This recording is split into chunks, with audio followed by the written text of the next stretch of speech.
Have you ever felt like you're fighting a war within yourself? A silent battle that no one sees, but that slowly drains your strength? If you carry a calling, it's almost certain you've been through this. This invisible struggle is not a mistake along the way. It's a mark of someone who carries a true purpose.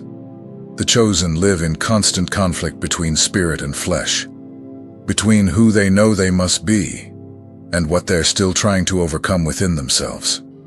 It's not hypocrisy, it's humanity. It's the weight of walking with a calling while still being flawed. And God knows every part of this journey, even the ones you try to hide. This battle you fight in silence does not disqualify you. On the contrary, it shapes you. What seems like weakness today may be the very place where God is building your authority. While you resist, cry, pray, and rise, something is being formed in the unseen.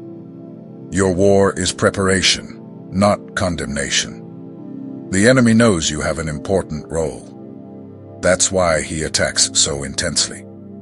But listen closely. If hell is pressing against you, it's because heaven has already called you. The fire that afflicts you today is the same that will refine you.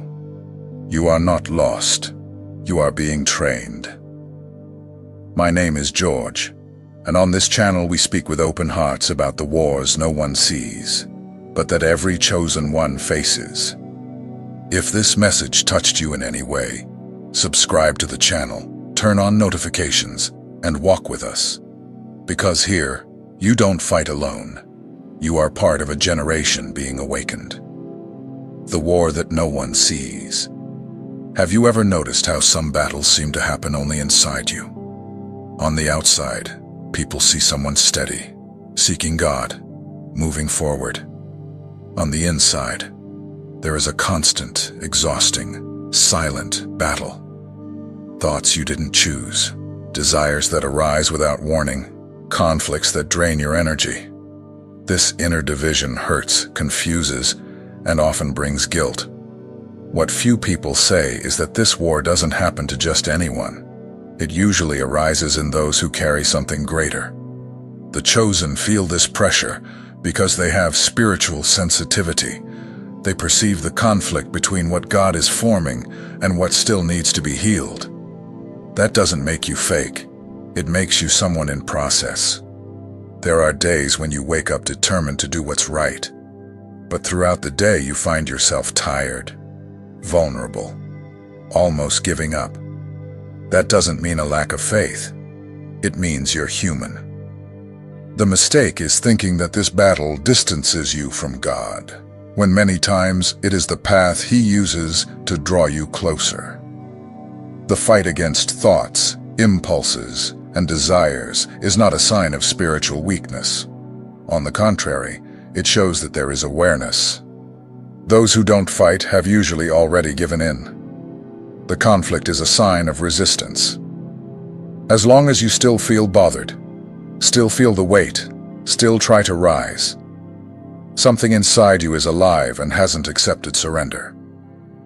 The chosen usually fight wars in sensitive areas, because that's where growth lies. God works where it hurts, where it presses, where you can't solve things on your own. It is in this place that dependence is born. And dependence is not weakness. It's the kind of posture that keeps the heart aligned with heaven. There is a specific kind of weariness that comes from this invisible war. It's not physical. It's internal. A weariness of the soul. You try to explain, but no one really understands. It feels like only you feel it. This burden causes many to go silent, isolate themselves, pretend everything is fine. But prolonged silence can hurt more than the battle itself. It's important to understand that fighting does not put you outside of your purpose. Giving up does. The path of the chosen is not the absence of battle, but faithfulness in the midst of it. Even stumbling, you keep trying. Even confused, you don't give up. This silent consistency builds something deep within you, even if no one sees it. God is not disappointed when you fight. He draws near. He sees the intention of the heart, not just the result. He knows your hard nights, your cries for help, your attempts to change. None of this goes unnoticed. Every step, even the small ones, is being watched with care and grace. This war that no one sees is not a mistake in your story. It is part of the formation. One day, you will look back and understand that it was in this invisible battlefield that your strength was born. Not as someone perfect, but as someone real, healed, aware, and prepared to sustain what God has decided to entrust to you. When the enemy aims high. Have you noticed that battles tend to intensify when something starts to change in your life? When you decide to take your faith more seriously, take a stronger stand, let go of old habits, everything seems to get heavier. Thoughts worsen, temptations increase, conflicts arise. This doesn't happen by chance. There's a spiritual reason behind it. When someone carries potential, they become visible in the spiritual realm.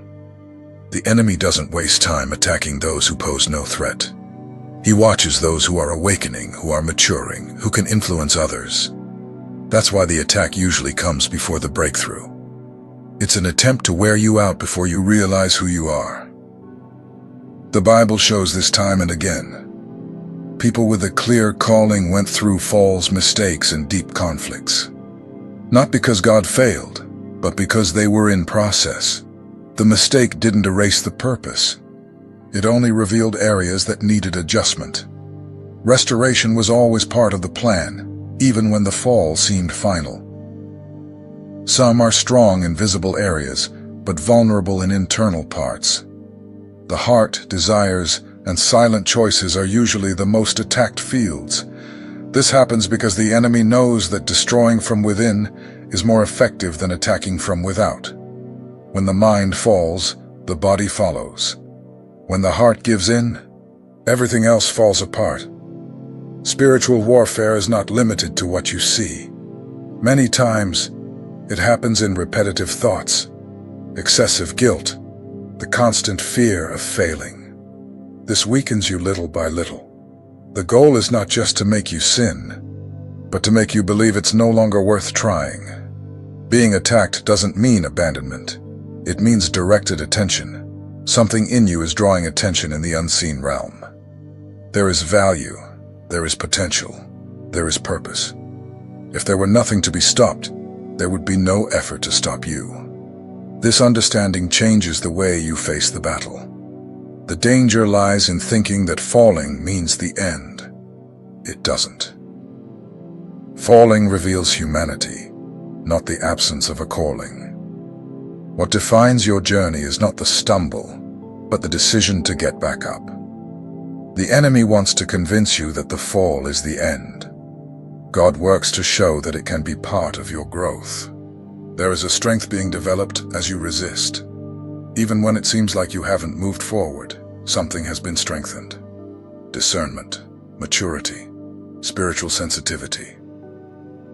All of this is born under pressure. The attack doesn't create the purpose, but reveals how real it is. When the enemy aims high, it's because the destiny is also high. You are not fighting in vain. Something is being protected, refined, and prepared inside you. Keep going, even tired, even in silence. The formation is happening exactly in that moment, when you decided not to give up. The invisible battle for purity. Purity is not just a spiritual ideal, it is a weapon. In times where everything is exposed and external appearances are valued, keeping the heart clean has become an act of courage. Those who fight for purity are protecting something precious, their purpose, and the enemy knows that. That's why this battle is so frequent and so silent. Many don't understand the weight of this war.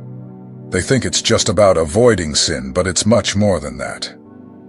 It's about protecting the place where God dwells. The chosen one's body is a temple, and the temple needs to be free so that God's flow can happen. When the foundation is clean, heaven has room to move. The fight against lust, impure thoughts, silent addictions. All of that may seem small to those watching from the outside. But for the one who feels it in their own skin, it is exhausting. It is real. It is daily. The war happens when no one is watching. It's in the bedroom, on the phone, in the thoughts before sleep. It is in this invisible field that the warrior is forged. Joseph showed us this clearly.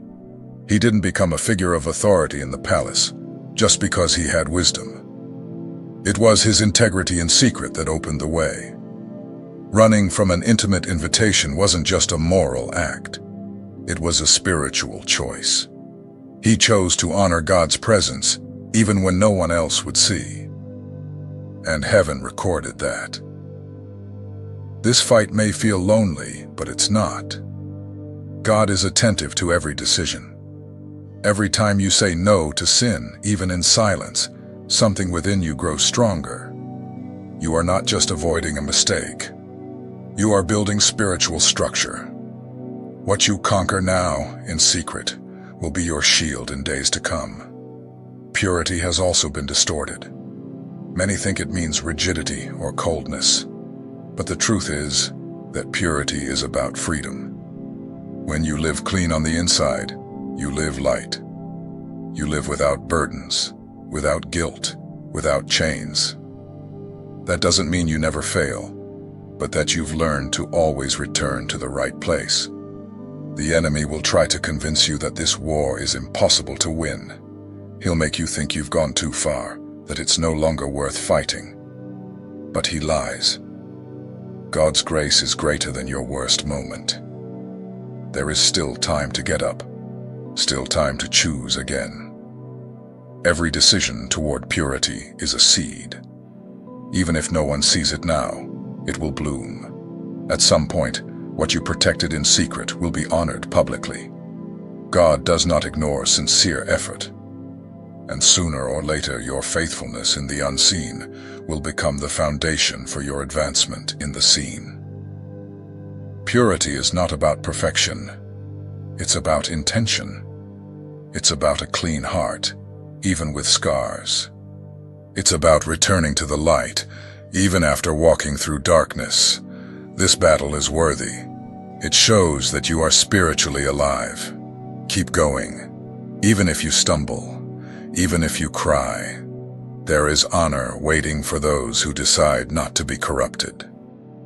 Paul's thorn and God's furnace. There are pains no one sees, but that accompany us every day. Paul called it a thorn in the flesh, a discomfort, a limit, a constant struggle. Even with everything he experienced in God, with deep revelations and miracles, he still carried something that broke him on the inside. This shows us that being anointed does not exclude pain. Paul prayed for deliverance, but God did not remove the thorn. He responded with grace. That reveals a different kind of love. A love that does not remove the process, but sustains within it. God knew that pain would keep Paul in the right place. Sometimes pain saves us from the pride that victory would bring. Maybe you carry something similar. A recurring temptation, an area of weakness, an emotional pain. Something that doesn't go away with time, but stays with you. That doesn't mean God has abandoned you. It may be quite the opposite. It may be that this thorn is the constant reminder that you need to lean on Him. Isaiah 48:10 says that God tests us in the furnace of affliction. That means there is a kind of fire that doesn't come to destroy, but to shape. Gold is placed in extreme heat, because that's where its impurities are removed. It's the process that purifies it, that prepares it to be used for something greater. It is in this fire that many of the chosen ones find themselves today. They feel they're at their limit, tired, burning on the inside. But God is there too. He doesn't watch from afar. He walks alongside. He strengthens when no one else can. Sometimes it is in the moment of desperation that we feel the deepest care. This kind of struggle strips away all self-sufficiency. It makes us dependent. It makes us return to the altar with sincerity. It keeps us from trusting in ourselves and pushes us into the arms of God. And that is the safest place. When we are weak, He shows Himself strong. When we have nothing left, He reveals Himself as everything. God doesn't demand perfection. He seeks truth. He wants a heart that recognizes its need. Paul, with his thorn, kept preaching, healing, planting churches. He didn't stop because of the pain. He used the pain to remain in the center of God's will. That is spiritual maturity. That is true dependence. If today you feel you are not strong enough, it's okay. Maybe that weakness is making room for God to act more powerfully. Don't fight the process. Understand its value. The fire that burns now in the future will be the reason for your authority. You are being shaped by faithful hands. The thorn doesn't stop you from being used. It only reminds you who sustains you. And that constant reminder is what keeps your heart in the right place. Keep going. You are being healed, refined, and prepared. And everything being done now, even in silence, will echo in heaven and bear fruit on earth. Your scar will be your testimony. The scars you carry today are not proof of failure, but marks of overcoming. They show where you fought, where you fell, and where God lifted you up. Each mark holds a story, and when told truthfully, it heals. Because what was conquered with God has the power to free those who are still bound. Some people hide their past out of fear of judgment, as if only the perfect could be used by God. But that's not what He's looking for. God chooses the broken, those who know what pain is, because they are the ones who have compassion. They are the ones who understand the wounded soul of another warrior. Your testimony doesn't start after the victory. It starts in the middle of the war, when you decide to keep going even without strength. The decision not to give up is already a cry of faith. Every step toward the light, even wounded, is a silent sermon. Heaven records everything. None of your tears were in vain. Maybe you look at your story and feel ashamed of parts of it. But know this, what shames you today may be what God will use tomorrow to lift others up. The falls you overcame, the pits you climbed out of, the addictions you faced, all of that can become fertile ground to heal someone.